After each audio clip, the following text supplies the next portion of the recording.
On the misty morning of June 18, 1815, near the Belgian village of Waterloo, the fate of Europe hung in precarious balance as Napoleon Bonaparte, the emperor returned from Elba, positioned his 72,000-strong Grande Armée south of the ridgeline held by 68,000 Anglo-Dutch-German troops under the Duke of Wellington.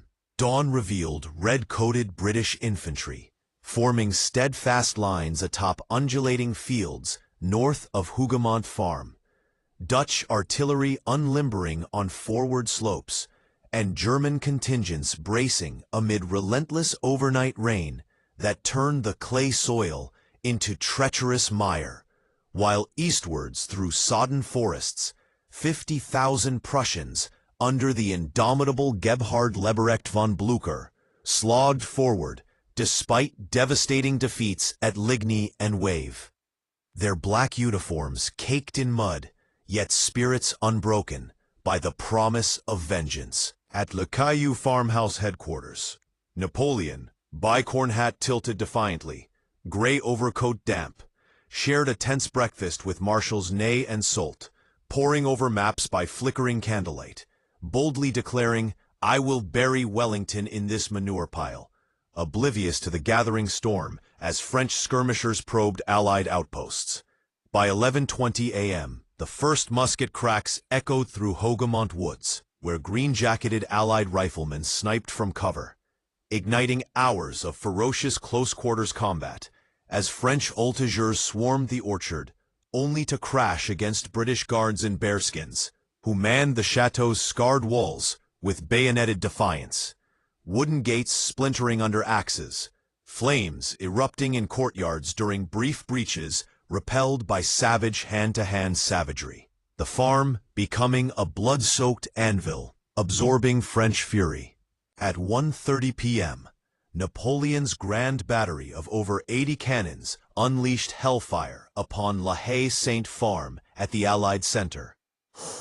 Earth fountains erupting amid whistling shot that shredded walls and men alike, prompting Wellington, astride his gray charger Copenhagen, spyglass raised from Mont Saint-Jean Ridge, to exhort, "Stand steady, lads.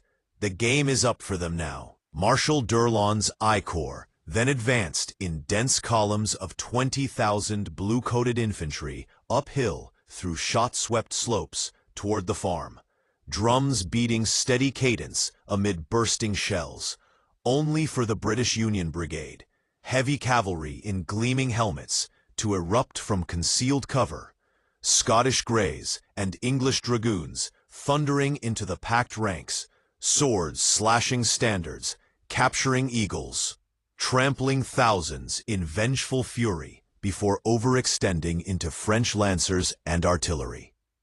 As afternoon wore on, Allied infantry locked into impenetrable red squares bristling with bayonets, kneeling ranks volleying disciplined fire, while cannonballs plowed bloody furrows, and French cuirassiers, under the reckless Ney, charged relentlessly in waves of armored thunder, breastplates flashing, sabers carving at unyielding steel walls, horses impaled, and riders hurled into churned slurry during futile assaults that cost thousands, yet failed to shatter Wellington's reverse-slope defense.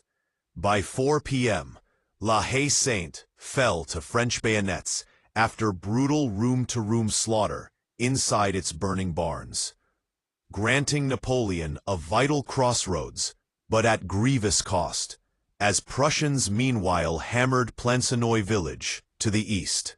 Black-clad infantry storming the church amid house-to-house inferno against Napoleon's young guard, flames illuminating bayonet clashes and crumbling facades.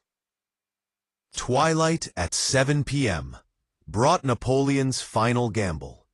The elite Imperial Guard, 10,000 grenadiers in towering bearskins and gleaming eagles, marching uphill in parade ground precision, through withering Allied fire toward La Belle Alliance Inn. Their advance shattering for the first time against hidden British volleys from Maitland's foot guards, who rose screaming, "Now's your time, my boys!" Toppling standards and igniting panic. French lines fractured as Ney, bloodied sword aloft, rallied in vain amid pounding artillery. Routed masses clogging roads, while Prussians wheeled westward to envelop the field. Wellington signaled general advance with hat aloft atop Copenhagen, bagpipes wailing as redcoats surged forward, capturing the inn, linking with Blucher's men in exultant cheers. Under golden sunset, piercing powder smoke, the Duke clasped hands with the Prussian field marshal at La Belle